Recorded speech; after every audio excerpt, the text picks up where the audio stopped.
Good morning, third graders. For benchmark today, we are going to be reading through the next story in our benchmark book.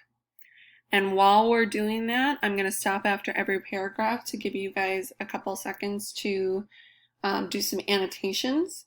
So remember, the annotation guide is in the front cover of your book. So it says tips for text annotation.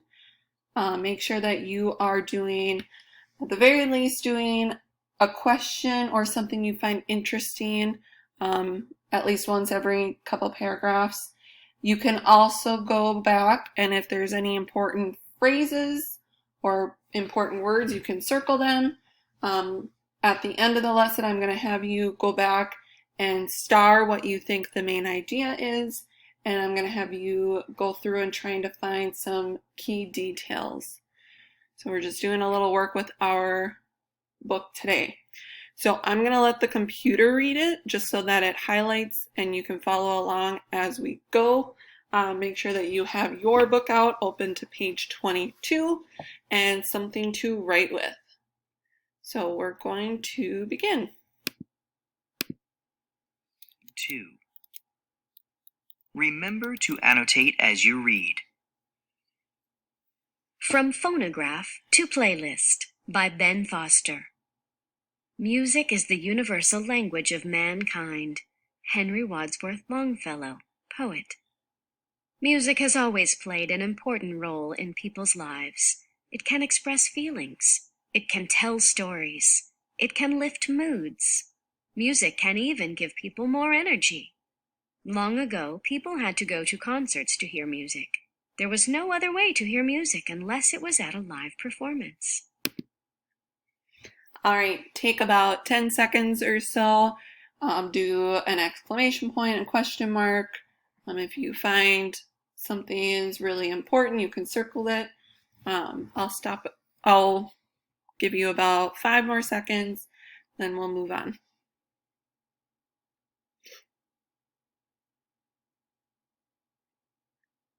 All right, we'll continue. Today's technology helps people play and listen to music anywhere. They can listen to music while driving a car, sitting on a beach, or flying in an airplane. Astronauts play music and even make their own music in space. All right, I'll give you another 10 to 15 seconds if there's anything you want to annotate. I know myself personally, I think I'm going to go and annotate right here on the side.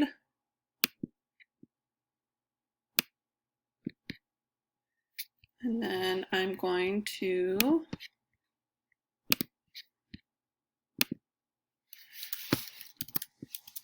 put my exclamation point so I remember that's what it was for. Let me change the color quick.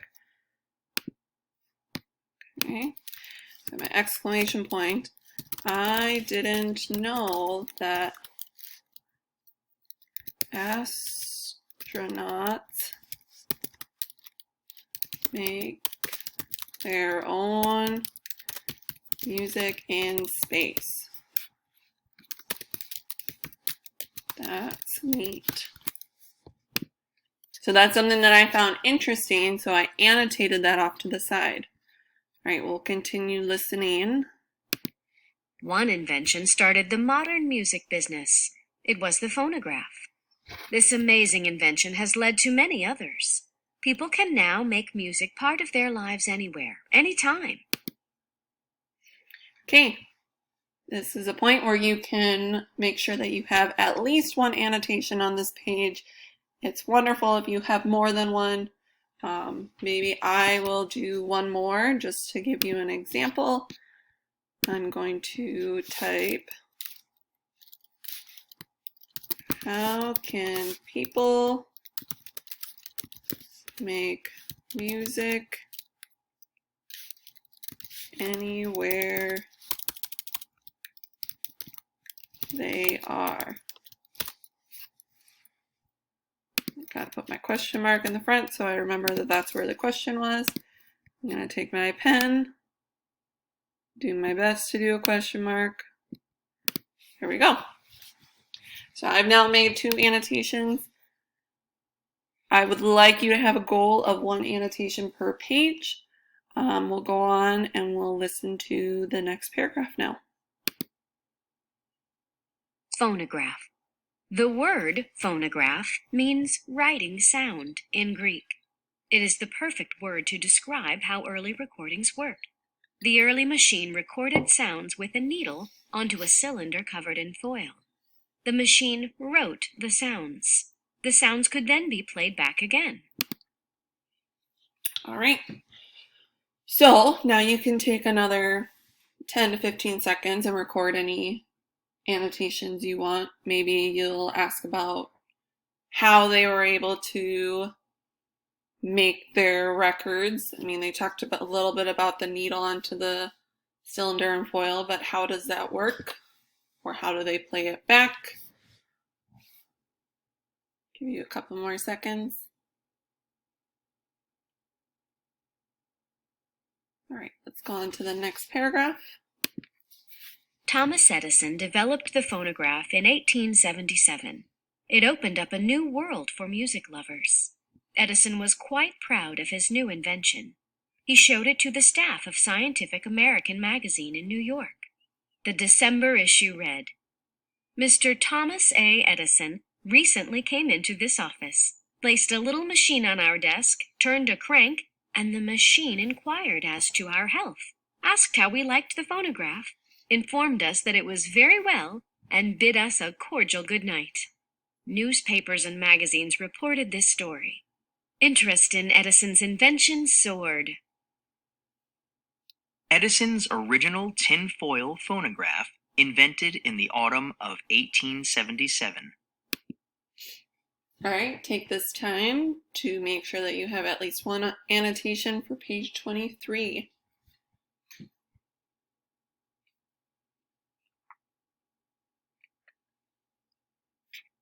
I'm going to go back and I'm going to circle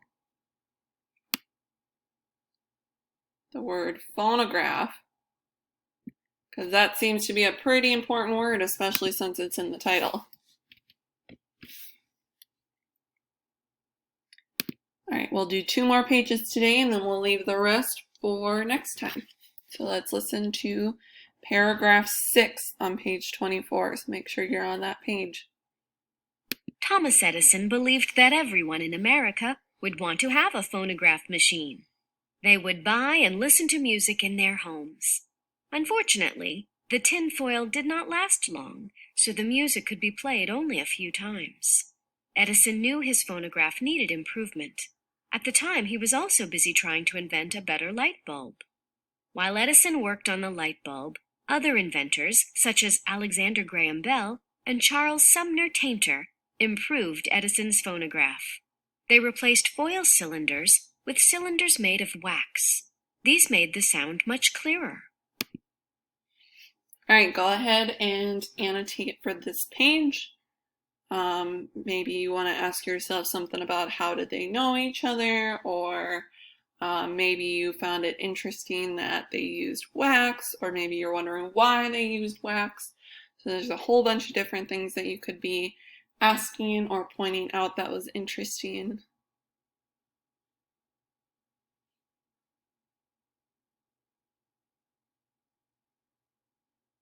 All right, let's go on to page 25. Once Edison finished his work on the light bulb, he got back to improving the phonograph. First, he switched to wax cylinders. He used a thicker, harder wax. This made it possible to play the cylinder over 100 times. Then Edison figured out a way to produce a lot of cylinders at one time. He developed a mold from a master cylinder. Then he used that one mold to produce more than 100 cylinders every day. Many records of the same music could now be sold. These cylinders were less expensive, so more people could afford to buy them. Okay, take a minute and annotate. For example, if you put down a question like, why did they use wax on the previous one? You could do an exclamation point and mention that they can be played over 100 times on page 25. Just kind of answering the question that you asked on the previous one. I'll give you about 10 more seconds and we'll move on.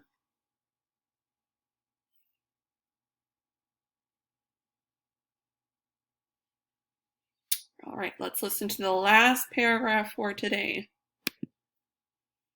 The gramophone. Edison and other inventors continued to improve the wax cylinder. In the late 1880s, Emil Berliner, another inventor, developed a new type of record. Instead of cylinders, he used flat discs to record sound. First, sound was recorded onto a wax disc.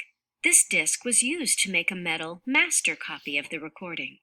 It was easier to make copies of it because of its flat design. Hundreds of copies could be made from the master. They were stamped out of a machine. The quality of the sound was much better on discs than on the wax cylinders. So perhaps another question you could ask is why? Why was the sound better on the disc than the wax cylinders?